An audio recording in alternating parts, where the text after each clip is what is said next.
Hi hello guys, welcome our YouTube channel. நம்ம இன்னைக்கு சேனலில் என்ன வீடியோ பார்க்க போகிறோன்னா, கான்குவர்த்தி டவர். அந்த கான்குவர்த்தி டவர் கேம் பார்த்திங்கன்னா டவராக கொடுத்துருப்பாங்க. அந்த டவர்லேருந்து கனெக்டிங் பண்ணி நம்ம எனிமீஸ் அட்டாக் பண்ணி வின் பண்ணணும் கைஸ். அதில் வந்து எம்டி டவர் இருக்கும். அந்த எம்டி டவர் பிடிச்சோன்னா நமக்கு வந்து வந்துடும்.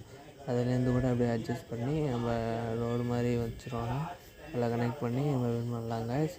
வீடியோக்குள்ளே போகிறதுக்கு முன்னாடி this video is sponsored by பைமோட்டாப். அந்த பைமோட்டாப் பார்த்திங்கன்னா ப்ளே ஸ்டோரில் வந்து அவைலபிளாக இருக்குது. நம்ம போய் டவுன்லோட் பண்ணி நம்ம தேவையான திங்ஸ்லாம் ஆன்லைன்லேயே பர்ச்சேஸ் பண்ணி வாங்கிக்கலாங்க. வாங்க வீடியோக்குள்ளே போகலாம். வீடியோ வந்து ஃபுல்லாக பாருங்கள், ஸ்கிப் பண்ணாமல் பாருங்கள், லைக் பண்ணுங்கள், ஷேர் பண்ணுங்கள், கமெண்ட் பண்ணுங்கள், மறக்காமல் சப்ஸ்கிரைப் பண்ணுங்கள். வாங்க